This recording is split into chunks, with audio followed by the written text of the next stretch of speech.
Paper जो अभी paper हो रहे हैं स्टूडेंट के, उनके very very important MCQs discuss करने वाला हूँ, ठीक है।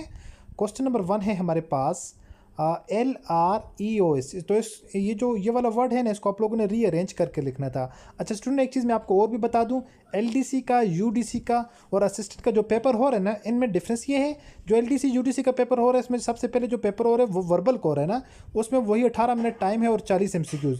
सेकंड जो टेस्ट हो रहा है वो नॉन वर्बल कोर है, उसमें भी 18 MCQs और 18 मिनट टाइम है और 40 MCQs हैं। थर्ड एकेडमिक का हो रहा है, उसमें भी आप लोगों के 18 मिनट है और 40 MCQs हैं। जो 40 MCQs इसमें केमिस्ट्री भी है, फिजिक्स भी है, जनरल नॉलेज भी है, इंग्लिश भी है, पाकिस्तान स्टडी भी है, ठीक है। ये सारी की सारी चीज़ें, इनमें से बेसिक मैथमेटिक्स भी है। और जो असिस्टेंट का पेपर है, असिस्टेंट का पेपर इससे टोटली डिफरेंट है ना। जो स्टूडेंट पेपर देख रहा है उनको पता होगा, पहला उनका जो टेस्ट होता है वो आप लोगों का नॉन वर्बल का होता है डायरेक्ट, ठीक है। 18 मिनट टाइम होता है, उसमें 40 MCQs होते हैं, थोड़े से टफ किस्म के होते हैं, असिस्टेंट की बात कर रहा हूँ। और जो सेकंड नंबर के ऊपर अगर बात करें, जो सेकंड टेस्ट होते हैं वो एकेडमिक का टेस्ट होता है, उसी तरह 18 मिनट आपके पास टाइम है, 40 इसमें MCQs हैं। कितने? ये इन 40 के अंदर आप फिजिक्स और केमिस्ट्री के MCQs नहीं होते असिस्टेंट के लिए। इनका फिर थर्ड नंबर के ऊपर जो टेस्ट होता है इनका, वो इनका कंप्यूटर का टेस्ट होता है, जिसमें आप लोगों के टोटल 20 MCQs होते हैं। और इसके लिए आई थिंक आपको जो है वो 10 मिनट टाइम दिया जाता है ना, और वो सारी की सारी शॉर्टकट कीज़ पूछी होती हैं, ठीक है।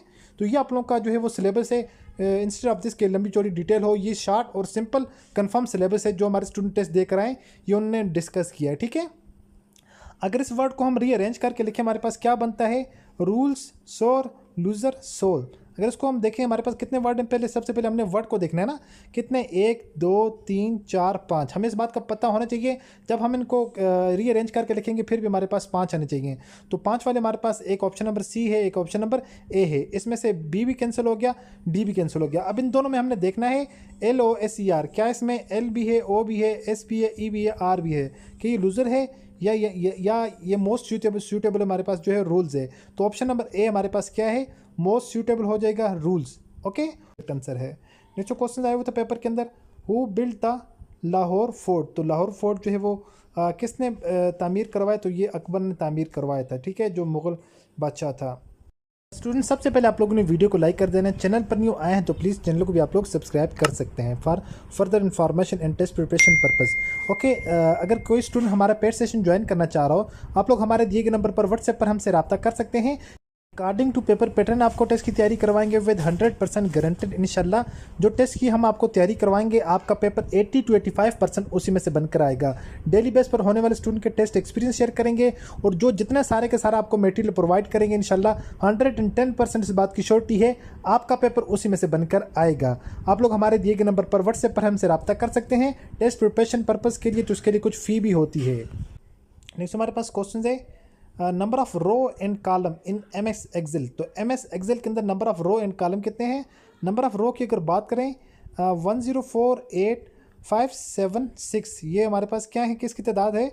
नंबर ऑफ रो की तादाद है। ये जो हमारे पास एक्सेल 2007 एंड लेटर वर्जन, जो उसके बाद वाले वर्जन है, ठीक है, उनके अंदर नंबर ऑफ रो की तादाद एंड नंबर ऑफ कॉलम हमारे पास 16,384। एक्सेल 2007, ये 2007 वाली विंडो है, एंड लेटर वर्जन और उसके बाद वाले जो वर्जन है, ठीक है। उसके बाद नेक्स्ट हमारे पास क्वेश्चन है students, Ctrl+B is used for which purpose. तो ये बोल्ड करने के लिए मतलब कि जो हमारे पास टेक्स्ट होता है ना, उसको बोल्ड करने के पर्पज़ के लिए यूज़ होता है। नेक्स्ट हमारे पास क्वेश्चन है, a ship sets sails from the port at 10 and reach at harbour in 4 hours and 20 minutes, what time does it reach at harbour. मतलब एक जो किश्ती है, किश्ती का जो रवानगी का टाइम है वो हमारे पास क्या है? 10 बजे है, ठीक है। 10 बजे वो किश्ती स्टार्ट होती है, मतलब उसने जो जाकर पहुंचना है 4 घंटे और 20 मिनट उसने लगाए हैं। 10 बजे के बाद 4 घंटे और 20 मिनट लगाए ना। तो हमने सबसे पहले ऑप्शन के अंदर देखना है, ऑप्शन के अंदर हमारे पास 10 में अगर 4 घंटे और 20 मिनट वाले ऑप्शन कौन कौन से हैं? एक ऑप्शन नंबर ए है, एक ऑप्शन नंबर सी हमारे पास। ये दो ऑप्शन ऑलरेडी कैंसिल हो गए, बाकी हमारे पास रहेंगे 2 ऑप्शन, ऑप्शन नंबर ए रहेगी और ऑप्शन नंबर बी रहेगा। अब इनमें कन्फर्मेशन के लिए क्या करना है? 10 के बाद 4 घंटे काउंट करने हैं, 11 12 1 2 बजकर कितने? 20 मिनट। 2 बजकर 20 मिनट के ऊपर क्या हो गया? वो जो है वो बंदरगाह के ऊपर पहुंच चुकी है, ठीक है। जो साइड थी किनारा था उसके ऊपर बंदरगाह के ऊपर वो पहुंच चुकी है। नेक्स्ट हमारे पास क्वेश्चन है 289 इज स्क्वायर रूट ऑफ, तो 289 किस चीज़ का स्क्वायर रूट है? अगर हम 15 को अगर आप लोगों ने क्या करना है पता है, 10 से लेकर 11 से लेकर आप लोगों ने 20 तक ये वाले स्क्वायर रूट आप लोगों ने याद रख लेने। पहले देखना क्या 15 के साथ स्क्वायर रूट हो रहा है, नहीं हो रहा, फिर 16 के साथ देखना है, फिर उसके बाद आप लोगों ने 17 के साथ देखना है, जहाँ पर आप लोगों को लगे कि ये इसका स्क्वायर रूट है, क्योंकि आप लोगों ने इसको इतना प्रिपेयर आप लोग कर सकते हैं ना। 11 का स्क्वायर रूट क्या होगा, 12 का क्या होगा, 13 का क्या होगा, 14 का क्या होगा, 15 का क्या होगा, 16 का क्या होगा, 17 का, 18 का, 19 का, ठीक है। 20 का आसान होगा, तो आप लोग ये यहाँ पर इसका जो करेक्ट आंसर वो कितना है 17 का। 17 को 17 के साथ मल्टीप्लाई करें तो हमारे पास आता है 289। मेन के इसका स्क्वायर रूट लेना है, 289 का स्क्वायर रूट लेंगे तो हमारे पास आ जाएगा 17 आ जाएगा, ठीक है। नेक्स्ट हमारे पास जो क्वेश्चन है, writer of the book the struggle of Pakistan, तो ये जो बुक के राइटर कौन है? स्ट्रगल ऑफ पाकिस्तान, तो IH Qureshi is the correct answer. Next हमारे पास क्वेश्चन है student, if cat is coded as FWD then how is dog coded, तो जो है वो डॉग जो है डॉग को हम किस तरह कोड करेंगे? तो इसकी डॉग की जो कोडिंग है यहाँ पर डिस्कस कर लेते हैं। मैंने कहा अगर लिखा हो तो वहाँ से इजीली डिस्कस कर लेंगे। सबसे पहले देखेंगे केट, CAT, केट को किस तरह कोड किए हुए।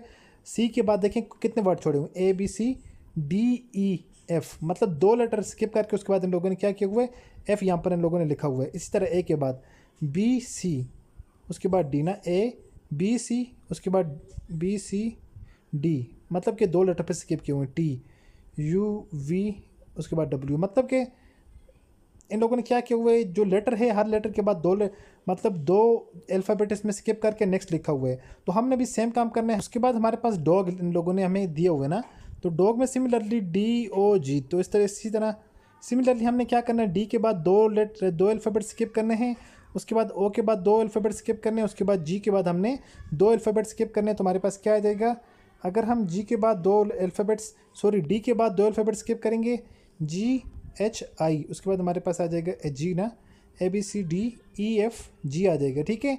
इसके बाद G आ जाएगा, O के बाद 2 हम अल्फ़ाबेट स्किप करेंगे, हमारे पास R आ जाएगा। G के बाद अगर हम 2 अल्फ़ाबेट स्किप करेंगे तो हमारे पास J आ जाएगा। सो हमारे पास option number A is the correct answer. Hopefully कि आपको इस क्वेश्चन की समझ आ चुकी होगी। नेक्स्ट हमारे पास जो क्वेश्चन है, simplify log 5 into 25 minus log 5 into 5, तो आप लोगों ने इस क्वेश्चन को किस तरह सॉल्व करना है। सबसे पहले अगर इसके करेक्ट आंसर की बात करें तो करेक्ट आंसर इसका हमारे पास क्या है, ऑप्शन नंबर B था जो is the correct answer is equal to 1। तो ये 1 किस तरह से आया इसको थोड़ा डिस्कस करते हैं। अच्छा, तो स्टूडेंट हमने यहाँ पर फॉलो करना है जो लॉगरिथम का सिंपल रूल होता है, ठीक है। हमें इस बात का पता है जब भी कभी बात आ जाएगी माइनस की log AB minus log AC, मतलब कि हमने यहाँ पर क्या करना है, जब भी बीच में सेंटर में माइनस की अलामत आएगी तो फिर ऑलवेज हम क्या करते हैं, log की जो वैल्यूज़ होती हैं उनको हम आपस में क्या कर देते हैं, डिवाइड कर देते हैं, ओके। सो हमारे पास जो log 25 minus log 5 multiply by 5 आ जाएगा। तो हम क्या करेंगे, इसको log 5 हमारे पास क्या है, क्योंकि दोनों में सेम है ना, हमने इसको यहाँ पर लिया कॉमन log 5 हमारे पास। उसके बाद हमारे पास आ जाएगा 25 डिवाइडेड बाई 5, 25 पहले log वाला, उसके बाद 5 दूसरे log वाला। अब हमारे पास क्या हुआ, log 5 जो हमारे पास यहाँ पर पीछे रह गया, ये वाला जो 25 है इसको 5 के साथ हम क्या करेंगे, कैंसिल आउट कर देंगे, ठीक है। तो हमारे पास बचेगा कितना, बचेगा 5 बचेगा ओनली। तो 1 since 5 power 1 is equal to 5 which is the correct answer. ये इसका क्या आ जाएगा, करेक्ट आंसर आ जाएगा। आई होप कि आप लोगों को क्या इस क्वेश्चन की भी समझ आ चुकी होगी, ओके। उसके बाद नेक्स्ट हमारे पास क्वेश्चन है, MS Excel is used for, तो MS एक्सेल किस पर्पज़ के लिए यूज होती है, तो ये डेटा ऑर्गेनाइजेशन के पर्पज़ के लिए हम इसको इस्तेमाल करते हैं। नेक्स्ट हमारे पास क्वेश्चन है, which of the following is not a programming language, तो ये वाला क्वेश्चन कई बार स्टूडेंट रिपीट हो चुका है। इनमें से कौन सा जो एक है वो प्रोग्रामिंग लैंग्वेज नहीं है, तो हमारे पास माइक्रोसॉफ्ट वर्ड जो है वो ये प्रोग्रामिंग लैंग्वेज नहीं है। बाकी पैथागोन, जावा, HTML ये सारी की सारी क्या है, प्रोग्रामिंग लैंग्वेज हैं। उसके बाद स्टूडेंट कहते हैं कि last paper only 20 MCQs and all shortcut keys पूछी हुई थी, ठीक है। तो सारी की सारी जो असिस्टेंट की पोस्ट है, असिस्टेंट की पोस्ट के लिए सारी की सारी जो वो लोग लास्ट के अंदर जो है वो शॉर्टकट कीज़ पूछते हैं ना, तो ये उसने स्टूडेंट ने कहा हुआ है। नेक्स्ट क्वेश्चन है, main agriculture crop of Pakistan, तो पाकिस्तान की मेन एग्रीकल्चर जो क्रॉप कौन सी है, तो ये काटन है सबसे ज़्यादा जो पाकिस्तान की मेन एग्रीकल्चर क्रॉप है। नेक्स्ट जो हमारे पास क्वेश्चन है, लॉन्गेस्ट टनल ऑफ पाकिस्तान, तो पाकिस्तान की सबसे लॉन्गेस्ट टनल कौन सी है, तो ये हमारे पास हो जाएगी लवारी पास। आई होप स्टूडेंट के आज की वीडियो के अंदर जितने भी सारे के सारे क्वेश्चन डिस्कस किए आप लोगों को समझ आ चुके होंगे। तो ये स्टूडेंट के शेयर किए हुए पास पेपर के एक्सपीरियंस क्वेश्चन हैं जो आप लोगों के साथ मैंने डिस्कस किए हैं। होपफुली सारी की सारी चीज़ें आप लोगों को समझ आ चुकी होंगी। मिलते हैं नेक्स्ट वीडियो में इस तरह एक और इन्फॉर्मेटिव वीडियो के साथ। अपनी जो हमें याद रखिएगा और देखते रहिएगा चैनल वे ऑफ लर्निंग। अल्लाह हाफिज़।